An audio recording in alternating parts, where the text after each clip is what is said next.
그간 평안하셨습니까? 오늘 함께 예배를 드리게 되어 얼마나 기쁜지, 얼마나 감사한지 모르겠습니다. 하나님께서 가정에 꼭 필요한 은혜들로, 삶에 꼭 필요한 은혜들로 하나님께서 채워주시고 부어주시기를 바랍니다. 저는 이것을 믿습니다. 하나님이 주시는 모든 것은 선물입니다. 저는 이것을 조금 더 의심하지 않습니다. 단 한 번도 의심하지 않습니다. 하나님이 주시는 것이 고난일지라도 그것은 제게 분명히 선물이고, 때로는 하나님께서 질병을 주셨다면 그것도 좋은 것이며, 심지어 죽음일지라도 그것 또한 선한 것입니다. 선한 것입니다. 하나님 바울에게 육체의 가시를 주셨습니다. 바울은 사역하는데 그것이 너무 불편했기에 3번이나 간구했지만 하나님은 내 은혜가 내게 족하다. 다시 말해서 바울에게 있었던 육체의 질병, 선한 것이었습니다. 모세에게 있었던 그 고난의 긴 터널, 옳은 것이었습니다. 하나님이 하시는 모든 것, 항상 옳으시다는 것을 조금도 의심하지 않으시기를 바랍니다. 내 안전 붙잡지 마십시오. 내 안전 붙잡기 때문에 하나님이 주시는 선물을 붙잡지 못하는 겁니다. 이 손으로 하나만 잡을 수 있습니다. 하나만. 내가 내 유익을 잡는 순간 하나님이 내게 주신 은혜는 내가 잡지 못하게 됩니다. 내 계획을 붙잡는 순간 하나님께서 내게 내시는 길을 나게 붙잡지 못하게 됩니다. 고난이 두려워서 고난 없는 길로 가려 하지 마십시오. 하나님께서 주시는 것이 고난일지라도 하나님이 주신 것이라면 그것은 선한 것입니다. 선한 것입니다. 두려워하지 마십시오. 내 안전을 내 손으로 붙잡는다고 결코 안전한 길이 되지 못합니다. 고난 없는 길, 그 길이 안전해 보이지만 결코 안전한 길이 아닙니다. 하나님께서 내시는 그 길, 그 한 길만이 진짜 안전한 길임을 확신하십시오. 저는 오늘 이렇게 주일이 돌아오고 함께 예배를 드리게 되어 참 기쁩니다. 여러분을 뵐 수 있어서 너무나도 좋습니다. 다시 단에 설 수 있어서 참 감격스럽습니다. 우리는 코로나의 긴 시간을 가졌습니다.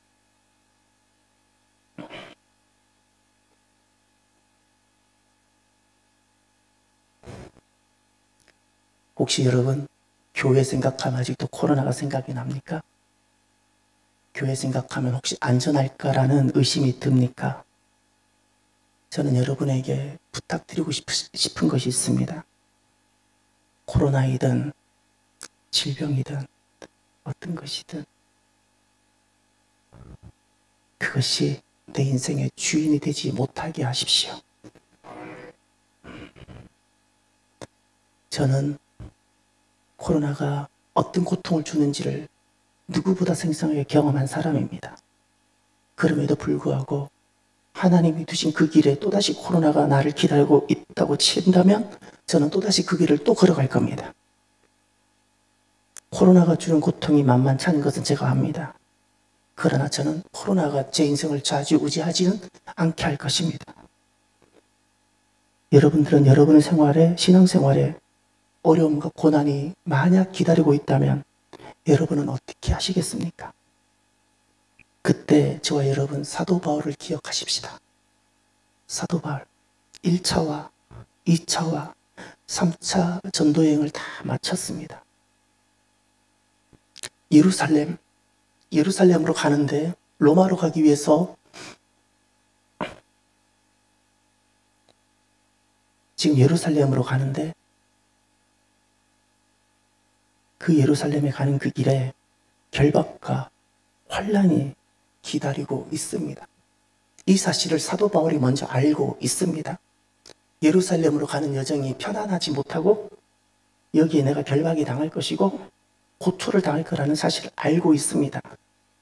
그럼에도 불구하고 사도 바울은 이렇게 고백합니다.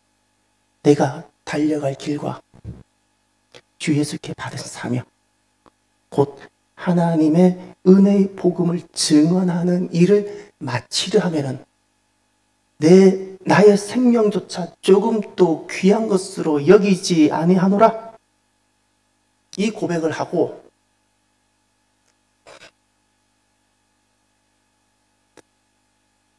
고난이 기다리고 있는 그 예루살렘 그 불구덩이 속으로 그가 들어갑니다. 피하지 않습니다. 피하지 않습니다. 예루살렘에서 기다리고 있는 고난을 피하지 않고 직면합니다.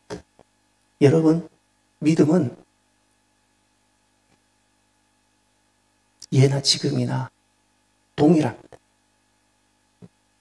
아브라함 때의 그 믿음이나 모세 때의 믿음이나 사도 바울 때의 믿음이나 그리고 오늘 저와 여러분들의 믿음이 실은 동일합니다. 이 믿음은, 성경에 등장하는 믿음은 지난날에 가능하고 오늘날에는 맞지 않다고 여기십니까? 아니요. 믿음은 동일합니다. 동일합니다. 어떤 고난일지라도 여러분들이 어떤 고난일지라도 고난을 두려워하지 않고 직면하고 견디면 그 고난이 은혜가 될 것입니다. 은혜가 됩니다. 이것이 성경의 증언입니다. 세상은 고난을 다 피해 다닙니다. 미꾸라지처럼 고난을 직면하지 않습니다. 가진 수를 다해서 고난을 피하는 것이 지혜라 가르칩니다. 그러나 믿음은 고난을 직면하라 말하고 견디라 말합니다.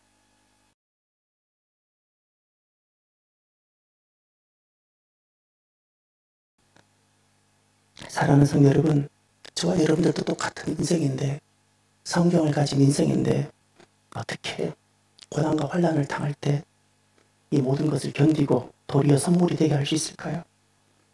먼저 하나님의 위로가 누구에게 임하는가를 기억하십시오. 어떤 사람에게 고난을 바꾸어 위로가 되게 하시고 고통을 바꾸어 은혜가 되게 하시는지, 하나님은 어떤 사람에게 이런 은혜를 베푸신지를 기억하십시오. 1절, 2절을 보십시오.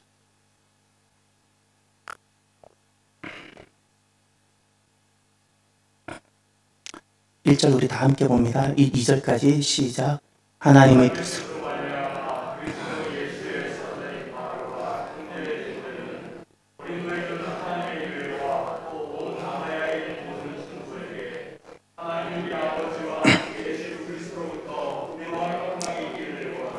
아멘.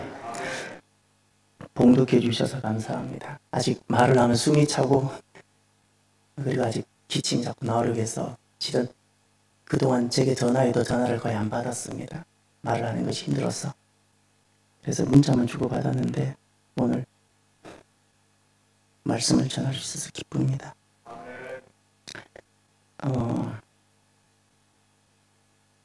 하나님의 위로는 누구에게 임하는가? 오늘 1절에 보면 세 부류, 하나님의 위로를 경험한 세 사람이 등장합니다. 첫 번째가 사도고, 두 번째가 교회고, 세 번째가 성도입니다. 다 동일하게 하나님의 위로를 경험한 사람들입니다. 사도는 누구일까요? 오늘날에는 사도가 존재하지 않습니다. 사도는 예수님의 부활을 친히 눈으로 목격한 사람이고 예수님께서 친히 증인이 되라고 세상에 파송한 사람들이 사도였습니다. 사도였습니다. 오늘날에는 이 사도적 직분을 계승한 사람들이 목회자인데 저는 이 사도를 이렇게 여러분에게 전하고 싶습니다. 사도라는 뜻은 보냄을 받다라는 뜻입니다. 누가 오늘날 이 사도적 정신과 신앙을 계승한 사람일까요? 그것은 내가 원해 사는 신앙생활이 아니고 내가 좋아 사는 신앙생활이 아니라 내 기호와 상관없이 하나님이 나 같은 것을 뽑아서 하나님이 이 교회에 가라고, 하나님 이곳에서 교회를 세우라고 나를 보내셨습니다. 나를 보내셨습니다라는 이 보냄받은 자의 믿음, 보냄받은 자의 신앙 고백을 가지고 살아가는 사람이 이 사도적 신앙의 전통 위에 서 있는 사람이라고 저는 말하고 싶습니다. 보냄받은 사람입니다. 보냄받은 사람. 내가 좋았어.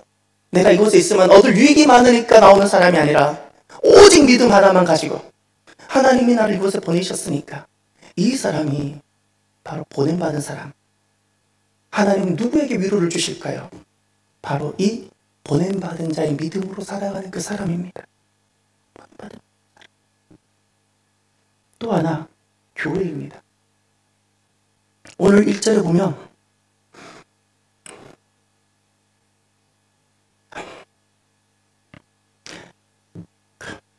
고린도에 있는 하나님의 교회 말합니다.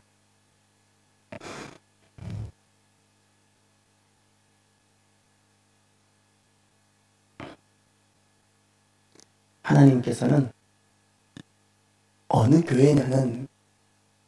교회냐? 고린도에 있는 교회냐? 에베소에 있는 교회냐? 예루살렘에 있는 교회냐? 하나님께는 그것은 하등에 중요치 않습니다.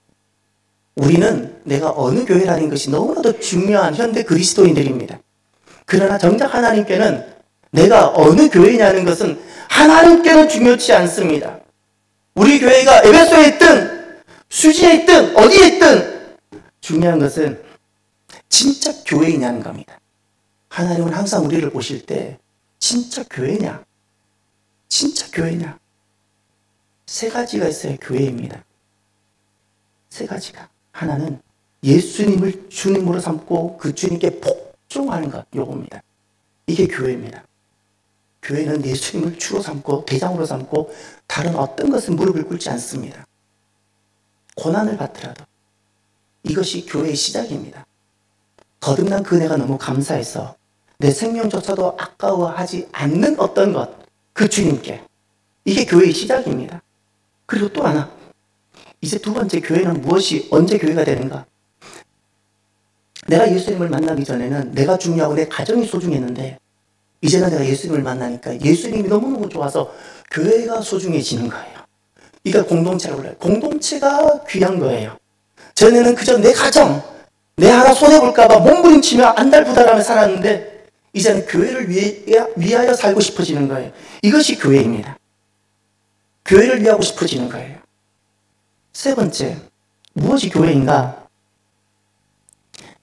하나님의 가족을 이루는 것입니다. 세상에도 사회적 결혼을 통해서 가족을 이루지요. 교회라는 곳은 어떤 곳인가? 예수님의 피로 새로운 가족을 맺는 곳입니다. 그래서 교회 생활이라는 것은 혼자 조용히 왔다 갔다 절대 신앙생활 아닙니다. 가족을 이루는 거예요. 내 약한 점, 내 아픈 점, 내 부끄러운 점을 함께 이야기할 수 있는 바로 그곳이 될 때 교회입니다. 하나님은 언제 위로하시는가? 누구에게 위로하시는가? 교회를 이룬 사람들. 아멘입니까? 교회를 이루세요. 나는 그냥 교회에 이름을 걸어놓고 다니는 사람인지 교회를 이루고 있는 사람인지 돌아보시기 바랍니다. 또 하나님은 어떤 사람에게 위로하실까요? 성도입니다. 또 온 아가야에 있는 모든 성도에게 이 성도라는 단어는 한국 교회가 교회 다니는 사람들에게 마땅하게 부를 호칭이 없어서 흔히 하는 누구누구 성도님, 그 성도라는 개념이 아니에요. 가장 존귀한 명칭입니다. 주님께서 가장 부르고 싶은 이름이십니다. 성도, the saints.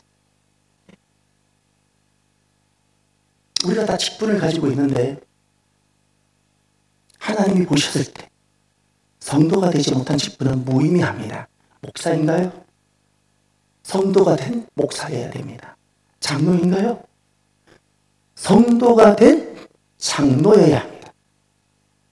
집사인가요? 성도가 된 집사여야 됩니다. 우리에게 있어서 가장 존귀하고 가장 아름다운 호칭은 성도입니다. 거룩한 자들이라는 소리입니다. 성도란 두 가지가 꼭 있어야 됩니다. 이 사람이 성도입니다. 누가 성도인가? 세상에 있지만 세상에 속하지 않은 사람이에요. 우리가 분명히 땅에 발을 딛고 살아갑니다. 저와 여러분들이. 우리는 분명히 세상에 속해 있어요. 그런데도 세상에 속해 있지 않은 사람들, 이 사람이 성도예요. 성도. 또 하나, 누가 성도인가? 세상에서 그것이 회사든 직장이든 가정이든 세상에서 하나님의 백성으로 구별된 삶을 자원해서 살아가는 사람, 그가 목사든 성도든 누구든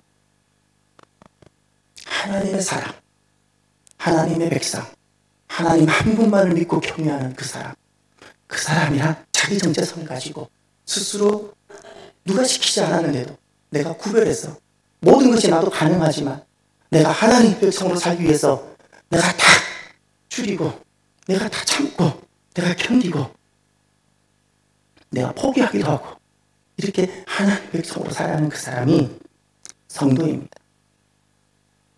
하나님은 누구를 위로하실까요? 하나님은 보냄받은 자로 살아가는 그 사람, 교회를 이루며 살아가는 그 사람, 하나님의 백성으로 성도가 되어 살아가는 그 사람, 하나님은 이런 사람들에게 그 모든 고난이 변하여 위로가 되도록 하나님께서 역사하십니다.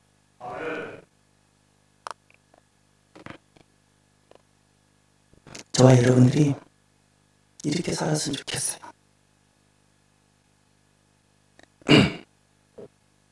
세상에서 오는 우리를 두렵게 하는 많은 것들이 있을 수 있죠. 그럼에도 불구하고 저와 여러분들이 살아도 죽어도 하나님 백성으로 살았으면 좋겠어요. 하나님 백성으로 살다가 하나님 백성답게 죽었으면 좋겠습니다.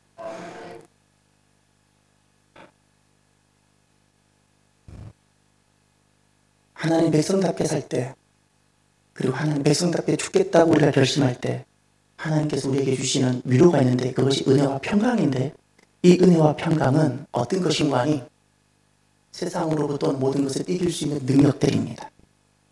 단순히 내적 어떤 것들만이 아니고 세상으로부터 우리를 약하게 하고 두렵게 하는 그 모든 것들을 능히 이기게 하는 그 능력들입니다. 이건 위로부터 오는 겁니다. 하나님이 공급하시는 겁니다. 그 능력으로 세상 속에서 우리가 당당하게 살아갔으면 좋겠습니다.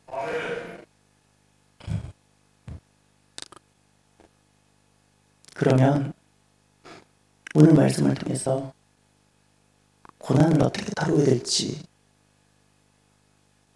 하나님 백성들에게 하나님께서는 왜 고난을 주시는지, 우리는 고난을 어떻게 생각하고 다루어야 되는지 그 하나님 말씀을 들었으면 좋겠습니다. 먼저 3절을 한번 보십시오.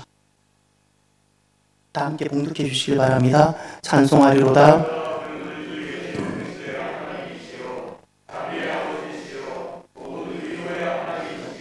아멘.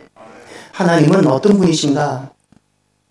왜 우리가 하나님을 높이고 송축하는가? 왜 하나님을 찬양하는가?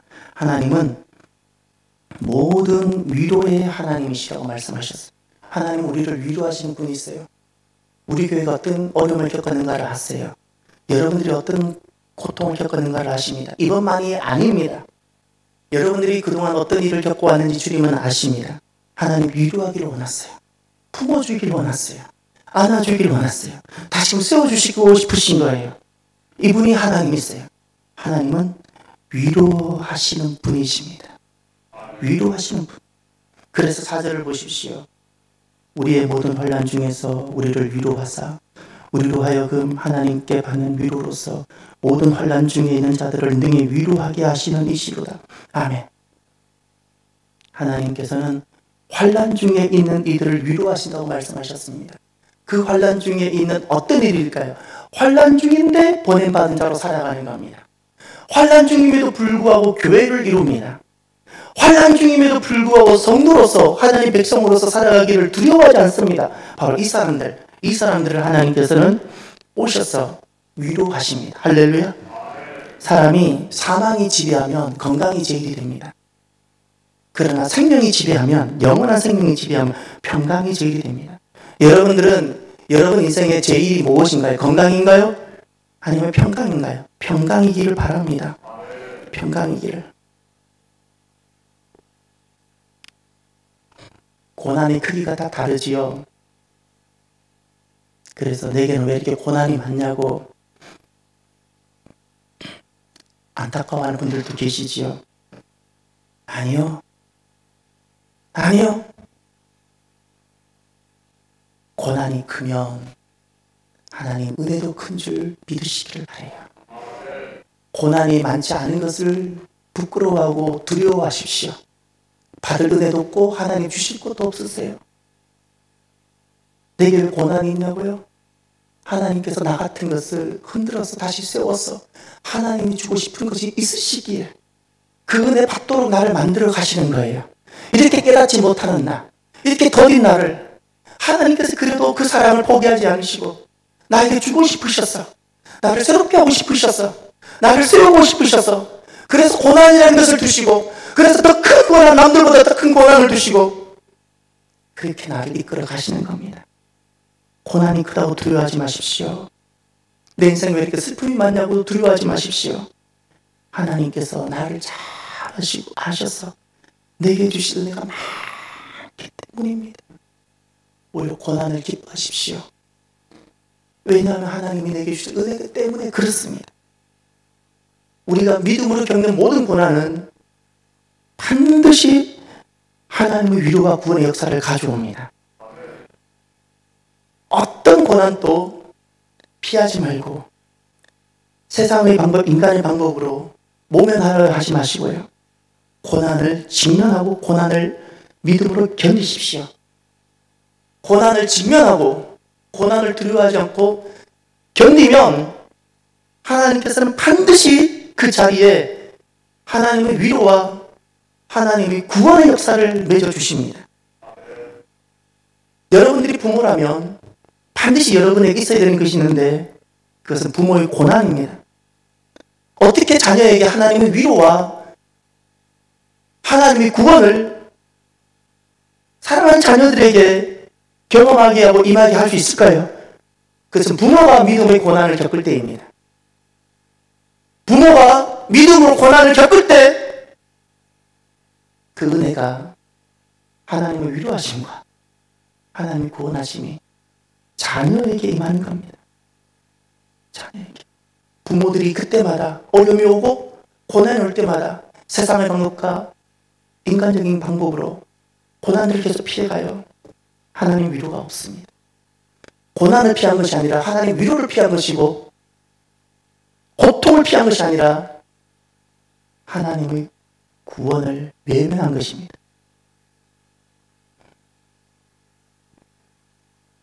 고난을 전에는 두려워했다면 이제는 고난을 피하지 않고 견디는 자가 되기를 바랍니다. 병상에서 쓴 글들이 좀 있습니다. 제목은 코로나 상념들이라고 해서 밤에도 잠을 자지 못하고 낮에도 음식을 먹을 수 없었을 때 음식을 보면 뇌가 음식을 기억하고 음식이다 해야지 몸에서 작동이 되는데 먹고 싶은 생각, 입에서는 침도 나올 수 있고 근데 음식을 보면 뇌에서는 혐오스러운 어떤 것으로 생각하게 해요. 혐오스러운 어떤 것이니까 도시락만 보기만 하면 벌써 오심이 일어나고 어떻게든 참고 먹으면 이렇게 구토가 나고 이런 일이 며칠 보내고 난 다음부터 조금 정신이 들었을 때부터 쓴 글들이 있는데 그 첫 번째 글이 이겁니다.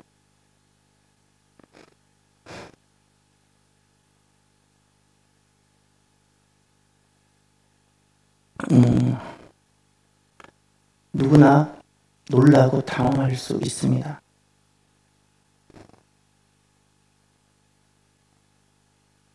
그리고 시간이 지나고 일상이 회복되어 가면서 다시금 믿음의 자리로 돌아오게 될 것입니다. 그러나 이런 일을 겪으면서 다음에는 달라져야 합니다. 처음이어서 많이 놀라고 무섭고 당황했다면 이제는 이번 일을 통해 다음엔 좀 더 믿음의 자리에 서서 의연하게 대할 수 있어야 합니다.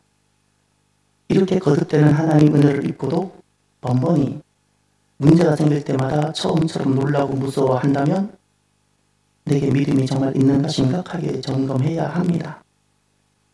이번 일을 통해 나는 어떤 믿음이 생기게 되었는가를 돌아보시기를 바랍니다. 그리고 다음에는 믿음으로 함께 일어서는 저와 여러분이 되길 바랍니다. 사랑하는 성도 여러분, 고난은 실패가 아닙니다. 질병은 실패가 아닙니다. 환난이 실패가 아닙니다. 고난이나 고통, 환난을 두려워하지 마십시오. 하나님의 모든 방법은 광야였습니다. 고난이었습니다. 고통이었습니다. 우리는 고난과 고통이 아니면 우리는 본질적으로 악한 사람이기 때문에 우리는 하나님 사람으로 새롭게 만들어서 가지 못합니다. 고난을 두려워하지 마십시오. 하나님 은혜를 주시고자 나에게 고난과 고통을 두십니다. 고난을 피하지 않고 도망가지 마십시오. 정면으로 직면하십시오. 고난이 주는 고통이 분명히 있겠지만 하나님이 주시는 위로와 하나님이 주시는 구원의 역사가 분명히 있습니다. 우리 이것 때문에 고난을 견디고 고난을 직면할 수 있는 겁니다. 그러면 끝으로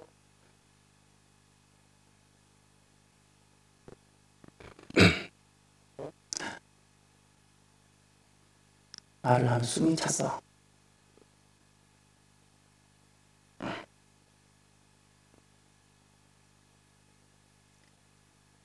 하나님께서 고난을 두신 이유가 무엇일까요? 8절 하반절에 보면 힘에 겹도록 심한 고난이라는 표현이 나옵니다. 이것은 내 힘으로는 감당할 수 없는 고난을 말합니다. 8절 마지막에 보면 살 소망까지 끊어지고라고 말씀합니다. 살 소망까지 끊어졌다고 이야기합니다. 9절에는 사형 선고를 받았다. 이제 죽었구나라고도 여겼다는 겁니다. 사도 바울입니다. 이렇게 힘에 겹도록 심한 고난을 받고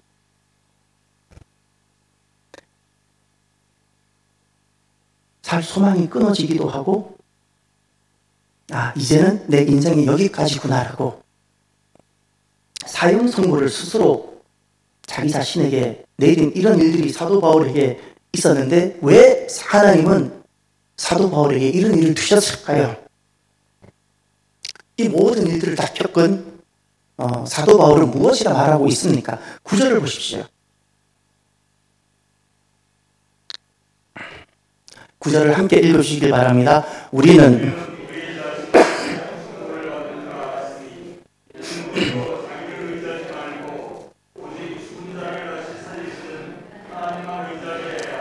아멘. 아멘. 하나님께서 우리에게 내 힘으로는 감당해내기 어려운 고난을 두시는 이유, 살 소망이 끊어질 것 같은 그런 고난을 두시는 이유, 내가 여기까지구나라고 생각이 들 만큼 혹독한 죽음에 직면하게 그런 고난을 두신 이유, 그 이유가 무엇이라고 말씀합니까? 자기를 의지하지 않고 죽은 자를 다시 살리시는 하나님만 의지하게 하기 위해서. 아멘? 바로 그것입니다. 우리가 이거 하나가 안 되기 때문에 그렇게 오랫동안 신앙생활을 해도 그렇게 5만 가지 직분을 가지고 교회 속에서 5만 가지 일을 하는데 한 가지가 안 되는데 한 가지가 그 안 되는 한 가지가 하나님만 의지하는 것이 왜 그렇게 안 되는지, 하나님만 의지하는 것이 안 되기 때문에 하나님 우리를 또다시 불구덩이 속에 집어넣고 하나님만 의지할 수밖에 없는 상황을 만들어 가시면서 하나님만 의지해도 우리가 넉넉히 살아갈 수 있다는 것을 알게 하시고 경험하게 하시고, 그래서 결국 하나님만 의지하고 살아가는 그 믿음인이 되게 하시고자 하나님 우리에게 고난을 두십니다. 사랑하는 성도 여러분, 저는 믿습니다. 하나님이 두시는, 그리고 하나님이 주시는 모든 것은 선한 것이고 선물이라는 것을, 주변에서 우리 교회에 코로나 소식이 있었다는 걸 알고 많이들 걱정합니다. 저는 도리어 선물이라 여깁니다. 저는 선물이라 여깁니다. 그리고 저는 기대할 것입니다. 하나님께서 이것을 통해서 우리에게 어떤 것을 주실지.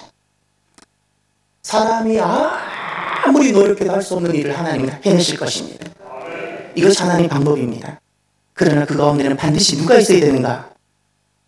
고난 중에 고통을 직면하며 보냄받은 자의 삶을 하나님이 내시는 길을 그냥 그대로 가는 사람이 있어야 되고, 나를 생각하고 그저 내 가정 생각하는 수준으로 살아가는 사람이 아니라 교회를 생각하고 교회를 위하는, 하나님을 위하는 사람이 있어야 되고, 하나님 백성으로서 성도라는 정체성을 가지고 하나님 백성으로 살아내는 사람이 있어야 됩니다.